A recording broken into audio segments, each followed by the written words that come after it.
स्वागत है आपका लेट्स मेक लर्निंग इंग्लिश। चलिए सीखते हैं इंग्लिश। आज है डे 3 और आज हम सीखेंगे इंग्लिश एयरपोर्ट पर। जी हाँ, इंग्लिश कॉन्वर्सेशन इन एयरपोर्ट। चलिए सीखते हैं। नमस्ते, क्या आप मेरी मदद कर सकते हैं? नमस्ते, क्या आप मेरी मदद कर सकते हैं? इंग्लिश में हम कहेंगे hello, can you help me? Hello, can you help मी? अब यहाँ पर मदद के लिए हम हेल्प यूज़ करते हैं। मदद को इंग्लिश में हेल्प कहा जाता है। अब नमस्ते के लिए बहुत सारे एक्सप्रेशन है, पर मोस्टली हम हेलो या हाय का यूज़ करते हैं। उसी तरह आप यहाँ पर हेलो की जगह हाय का भी यूज़ कर सकते हैं। Hi, can you help me? Hi, can you help me? Hello या हाय दोनों ही अपनी जगह बिल्कुल ही सही है। तो या आप तो हेलो यूज़ करो या तो आप हाय यूज़ करो। चलिए सेकेंड सेंटेंस की तरफ आगे बढ़ते हैं। मुझे अपनी उड़ान के लिए चेक इन करना है। मुझे अपनी उड़ान के लिए चेक इन करना है। तो चलिए समझते हैं। चेक इन ये खुद में ही एक इंग्लिश वर्ड है, तो हिंदी और इंग्लिश दोनों में ही हम चेक इन का यूज़ करेंगे। अब उड़ान को हम इंग्लिश में कहते हैं फ्लाइट। क्या कहते हैं? फ्लाइट। तो चलिए इसका इंग्लिश सेंटेंस हम अभी तुरंत समझ लेते हैं। इंग्लिश में इसे कहेंगे I need to check in for my flight.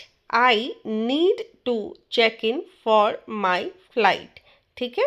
अब ये लड़का भी यूज़ कर सकता है, लड़की भी यूज़ कर सकता है। तो दोनों के लिए एक ही सेंटेंस यूज़ किया जाएगा, I need to check in for my flight. तीसरी सेंटेंस है मेरी उड़ान दिल्ली के लिए है। मेरी उड़ान दिल्ली के लिए है। अब हमेशा हम याद रखेंगे कि उड़ान के लिए इंग्लिश में वर्ड यूज़ किया जाता है फ्लाइट। उड़ान के लिए कौन सा वर्ड यूज़ किया जा रहा है यहाँ पर? फ्लाइट। तो इंग्लिश में से क्या कहेंगे? My flight is for Delhi. My flight is for Delhi. यहाँ पर कोई भी जगह का नाम आप यूज़ कर सकते हैं। आप यहाँ पर कोई भी जगह, दिल्ली के जगह आप यहाँ मुंबई का यूज़ कर सकते हैं, देहरादून का यूज़ कर सकते हैं, कोई भी प्लेस यूज़ कर सकते हैं जहाँ पर आप जा रहे हैं। और ग्राउंड स्टाफ जो रहता है आप उससे इस तरह से पूछ सकते हैं ईजली। ठीक है। क्या यह उड़ान समय पर है? क्या यह उड़ान समय पर है? अभी देखिए, समय के लिए तो हम टाइम का यूज़ करते हैं। समय एक हिंदी वर्ड है जिसके लिए इंग्लिश में हम टाइम का यूज़ करते हैं। फिर से देखिए, उड़ान का यूज़ बार बार किया जाएगा क्योंकि यह कन्वर्सेशन फ्लाइट रिलेटेड है, एयरपोर्ट रिलेटेड है। ठीक है। तो यहाँ पर ये एक क्वेश्चन वाला सेंटेंस है, राइट? आप पूछ रहे हो क्या यह उड़ान समय पर है? तो इसकी इंग्लिश हो जाती है is this flight on time? Is this flight on time? उड़ान के लिए फ्लाइट का यूज़ किया गया है और समय के लिए टाइम का यूज़ किया गया है।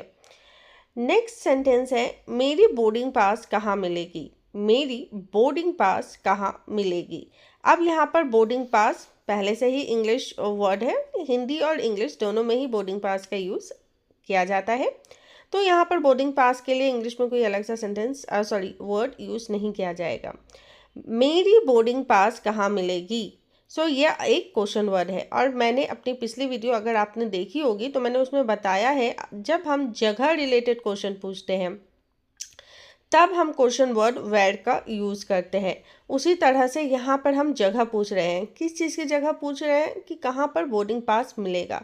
तो ध्यान रखना है, तो यहाँ पर वेयर का यूज़ होगा। कौन सा क्वेश्चन वर्ड का यूज़ होगा? यहाँ पर क्वेश्चन वर्ड वेयर का यूज़ होगा। आप ध्यान से वीडियो देखिए, मैं छोटी छोटी टिप्स देते रहती हूँ, इससे आपको इंग्लिश सीखने में काफ़ी आसानी मिलेगी। चलिए, Where will I get my boarding pass? Where will I get my boarding pass? तो आपने देख लिया क्वेश्चन वर्ड वेयर का यूज़ किया जा रहा है क्योंकि प्लेस रिलेटेड क्वेश्चन पूछा गया है ना। बोर्डिंग पास इंग्लिश हिंदी दोनों में सेम ही यूज़ किया जाएगा। Where will I get my boarding pass? ठीक है। साथ ही साथ वीडियो देखते देखते चैनल को सब्सक्राइब करना मत भूलिएगा। चलिए आगे बढ़ते हैं। क्या मैं अपने साथ एक बैग ले जा सकता हूँ? क्या मैं अपने साथ एक बैग ले जा सकता हूँ? अब इस सेंटेंस में आप देखिए कौन सी ऐसी वर्ड है जो इंग्लिश में भी सेम है और हिंदी में भी सेम है। तो यहाँ पर बैग, बैग इंग्लिश में भी बैग ही कहेंगे, हिंदी में भी हम बैग ही कहेंगे। क्या मैं अपने साथ एक बैग ले जा सकता हूँ, या क्या मैं अपने साथ एक बैग ले जा सकती हूँ, इसकी इंग्लिश आखिर क्या होगी। तो चलिए सीखते हैं।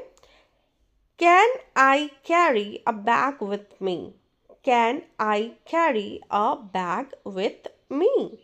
इजी था ना। चलिए नेक्स्ट सेंटेंस की तरफ आगे बढ़ते हैं।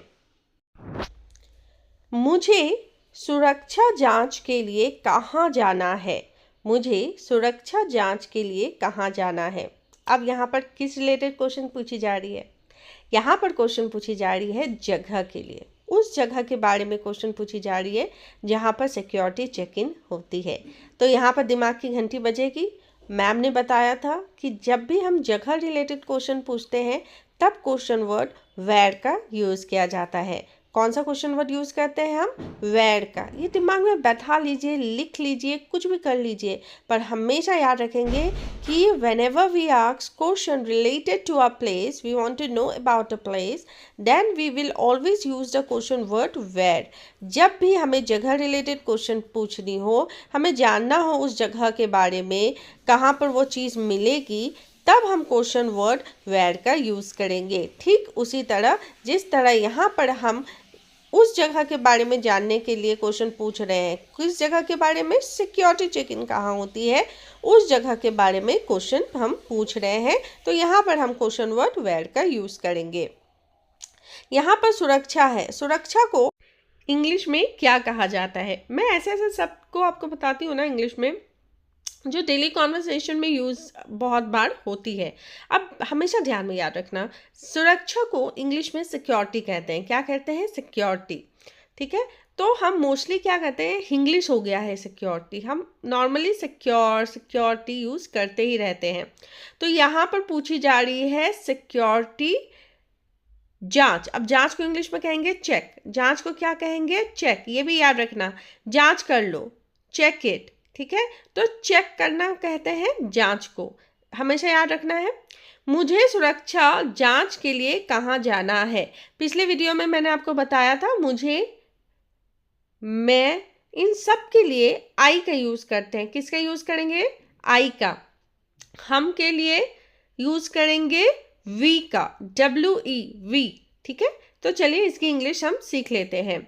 Where do I have to go for the security check?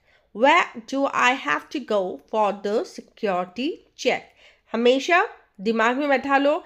If you have notebook, अगर आप नोटबुक लेके बैठे हो ना, मैं तो बोलूँगी नोटबुक लेके आप बैठो, ताकि आपको जो मैं ये स्मॉल वर्ड्स बता रही हूँ ना, उसको नोट डाउन कर लो। ठीक है, ताकि आप भूलोगे नहीं। जब हम लिखते हैं ना, तब ना वो दिमाग में कहीं छप जाती है। ठीक है, जब भी लिख के याद करते हैं ना, वो छप जाती है।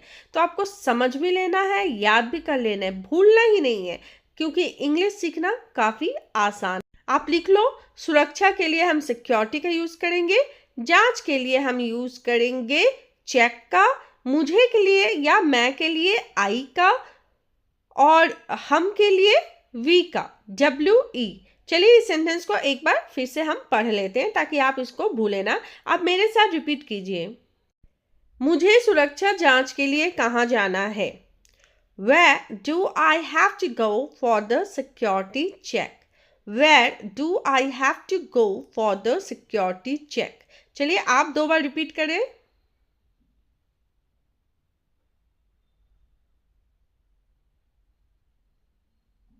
चलिए आगे बढ़ते हैं नेक्स्ट सेंटेंस की तरफ। आपका गेट नंबर क्या है? आपका गेट नंबर क्या है? यहाँ पर गेट, ये इंग्लिश और हिंदी दोनों में ही सेम यूज़ किया जाता है। अब गेट को अमूमन हिंदी में दरवाज़ा, फाटक, ये भी हम कहते हैं ना, हर एक जगह हर एक भाषा यूज़ की जाती है। तो दरवाज़ा, फाटक, कुछ भी कहते हैं गेट को। ठीक है, तो जब हम फ्लाइट के लिए जाते हैं ना, तो हम गेट बोलते हैं। ठीक है, तो इंग्लिश हिंदी दोनों में ही हम गेट का यूज़ कर रहे हैं यहाँ पर। तो चलिए आगे देखते हैं। नंबर, नाउ नंबर जिसको कि संख्या कहते हैं हिंदी में। ठीक है, यहाँ पर नंबर यूज़ किया गया है, जो कि इंग्लिश हिंदी में हम यहाँ पर सेम ही यूज़ करेंगे। हमेशा याद रखना, नंबर को हिंदी में क्या कहते हैं? संख्या। और भी बहुत चीज़ बोलते होंगे, let me know in the comment section. आपका गेट नंबर क्या है या तुम्हारा गेट नंबर क्या है, इसके लिए हम क्या यूज़ करेंगे? हमेशा याद रखना कि आपका, तुम्हारा, तुम, आप, सबके लिए ना इंग्लिश में एक ही वर्ड रहता है, ठीक है? अलग से नहीं किया जाता है, ठीक है? What is your gate number? What is your gate number? Since ये क्वेश्चन वर्ड है, इसलिए क्वेश्चन वर्ड what का यूज़ हम कर रहे हैं। आप बता सकते हो क्वेश्चन वर्ड what का यूज़ हम किस लिए करते हैं? अगर आपको जानना है तो please let me know in the comment section. मैं इसके ऊपर एक डिटेल वीडियो बनाऊंगी क्वेश्चन वर्ड के ऊपर। वैसे भी मेरे चैनल पे आपको क्वेश्चन वर्ड के ऊपर डिटेल वीडियो मिल जाएगी, आप आराम से जाके चेक कर सकते हैं। लेकिन अगर फिर भी आपको चाहिए फिर से नई वीडियो, तो please let me know in the comment section. आप जब तक अपने व्यूज़, अपने फीडबैक मुझे नहीं बताएंगे तो मुझे कैसे पता चलेगा आपको क्या चाहिए। साथ ही मुझे मोटिवेशन भी मिलती है रोज़ नई वीडियोस लाने के लिए, क्योंकि मेरे व्यूज़ काफ़ी कम है। मेरे को कहाँ सुधार करना चाहिए, प्लीज़ लेट मी नो, क्योंकि मेरा लक्ष्य है ज़्यादा से ज़्यादा लोगों को इंग्लिश सिखाने का, फ्री में इंग्लिश सिखाने का, सही इंग्लिश सिखाने का और सबसे आसान तरीके से इंग्लिश सिखाने का। इसीलिए तो मेरे चैनल का नाम ही है let's make learning English easy, ठीक है? अगर वीडियो पसंद आई हो तो भी मुझे कमेंट में बताएं, अगर नहीं पसंद आई हो तो भी मुझे कमेंट में बताएं। मुझे बताइए कि मैं ज़्यादा इंग्लिश में बात करूं या हिंदी में बात करूं। Hope you all like this video. In case if you like this video, please don't forget to like, share and subscribe. Let's make learning English easy channel. And don't forget to share your valuable feedback in the comment section because it motivates me to bring new videos to you every day. Thanks for watching. और यह video ना सिर्फ English सीखने में मददगार है, बल्कि अगर आपको हिंदी भी सीखनी है तो आप इस वीडियो से आराम से सीख सकते हैं। चलिए मिलते हैं अपने नेक्स्ट वीडियो पे, तब तक खुश रहिए और हमारे वीडियो को देखते रहें।